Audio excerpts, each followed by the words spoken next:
Summer was dead, but autumn had not yet been born when the ibis came to the bleeding tree. It's strange that all this is so clear to me, now that time has had its way. But sometimes, like right now, I sit in the cool green parlor and I remember Doodle.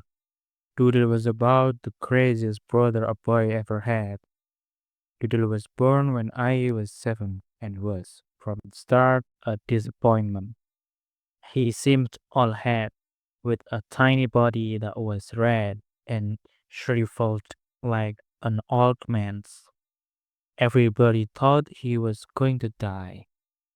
Daddy had the carpenter build a little coffin, and when he was 3 months old, Mama and Daddy named him William Armstrong. Such a name sounds good only on a tombstone. When he crawled on the rock, he crawled backward as if he were in reverse and couldn't change gears. This made him look like a doodlebug, so I began calling him Doodle. Renaming my brother was probably the kindest thing I ever did for him because nobody expects much from someone called Doodle.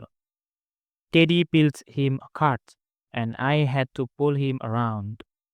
If I so much as picked up my hat, he'd start crying to go with me, and Mama would call from wherever she was. Take Doodle with you.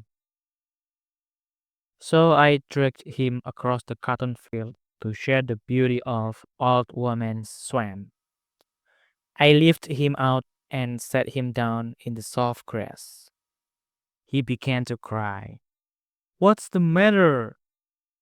It's so pretty, brother. So pretty. After that, Doodle and I often went down to Old Woman's Swamp. There's inside me, and with sadness I have seen it in others, a note of cruelty born by the stream of love. And at times I was mean to Doodle. One time I showed him his casket, telling him how we all believed he would die. When I made him touch the casket, he screamed. And even when we were outside in the bright sunshine, he clung to me, crying, Don't leave me, brother. Don't leave me. Doodle was 5 years old when I turned 13. I was embarrassed at having a brother of that age who couldn't walk. So I set out to teach him. We were down in Old Woman's Swamp. I'm going to teach you to walk, Doodle, I said. Why? So I won't have to haul you around all the time. I can walk, brother. Who says so? Mama, the doctor, everybody. Oh, you can walk. I took him by the arms and stood him up. He collapsed onto the grass like a half empty flour sack. It was as if his little legs had no bones. Don't hurt me, brother. Shut up. I'm not going to hurt you. I'm going to teach you to walk. I heaved him up again, and he collapsed. I just can't do it. Oh, yes, you can, Doodle. All you got to do is try. Now, come on. And I hauled him up once more. It seemed so hopeless that it's a miracle I didn't give up.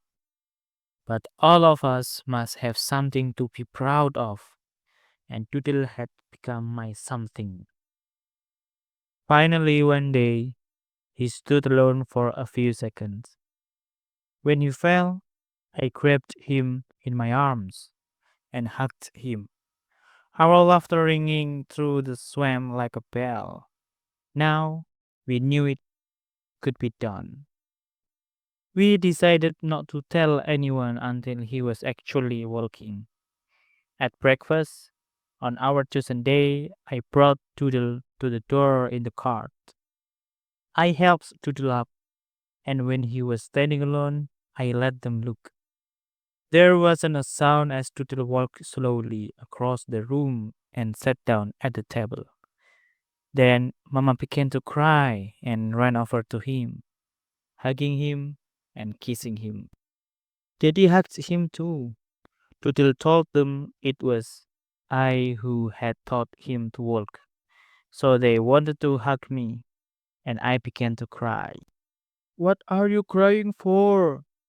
Asked Daddy, but I couldn't answer. They didn't know that I did it just for myself, that Doodle walked only because I was ashamed of having a crippled brother. Within a few months, Doodle had learned to walk well. Since I had succeeded in teaching Doodle to walk, I began to believe in my own infallibility. I decided to teach him to run, to row, to swim, to climb trees, and to fight. Now he, too, believed in me. So, we set a deadline when Doodle could start school. But Doodle couldn't keep up with the plan. Once, he collapsed on the ground and began to cry. Oh, come on, Doodle. You can do it. Do you want to be different from everybody else when you start school? Does that make any difference? It certainly does. Now, come on. And so we came to those days when summer was dead, but autumn had not yet been born. It was Saturday noon, just a few days before the start of school. Daddy, Mama, Doodle, and I were seated at the dining room table, having lunch. Suddenly, from out in the yard came a strange croaking noise. Doodle stopped eating. What's that? He slipped out into the yard and looked up into the bleeding tree. It's a big red bird. Mama and Daddy came out. On the topmost branch perched a bird the size of a chicken, with scarlet feathers and long legs. At the moment, the bird began to flutter. It tumbled down through the bleeding tree and landed at our feet with a thud. Its graceful neck jerked twice and then straightened out, and the bird was still. It lay on the earth like a broken vase of red flowers, and even death could not mar its beauty. What is it? Doodle asked. It's a scarlet ibis, Daddy said. Sadly, we all looked at the bird. How many miles had it traveled to die like this, in our beneath the bleeding tree? Doodle knelt beside the ibis. I'm going to bury him.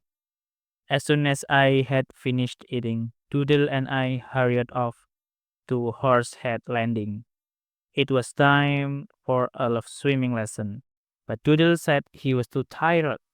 When he reached Horsehead Landing, lightning was flashing across half the sky, and thunder was drowning out the sound of the sea. Doodle was both tired and frightened. He slipped on the mud and fell. I helped him up, and he smiled at me ashamedly. He had failed, and we both knew it. He would never be like the other boys at school. We started home, trying to beat the storm. The lightning was near now. The faster I walked, the faster he walked, so I began to run. The rain came, roaring through the pines, and then, like a bursting Roman candle, a country ahead of us was shattered by a bolt of lightning. When the deafening thunder had died, I heard Doodle cry out, Brother, brother, don't leave me, don't leave me. The knowledge that our plans had come to nothing was bitter, and that streak of cruelty within me awakened. I ran as fast as I could. leaving him far behind with a wall of rain dividing us. Soon I could hear his voice no more. I stopped and waited for Toodle.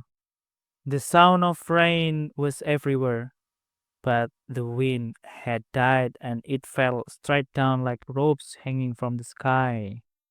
I peered through the downpour, but no one came. Finally, I went back and found him huddled beneath a red nightshade bush beside the road. He was sitting on the ground, his face buried in his arms, which were resting on torn up knees. Let's go, Doodle. He didn't answer, so I gently lifted his head. He toppled backward onto the earth. He had been bleeding from the mouth and his neck, and the front of his shirt were stained a brilliant red. Doodle! Doodle! There was no answer but the ropey rain. I began to weep, and the tear blurred vision in red before me looked very similar. Doodle! I screamed above the pounding storm and threw my body to the earth above his. For a long time, it seemed forever, I lay there crying, sheltering my fallen Scarlet Ibis.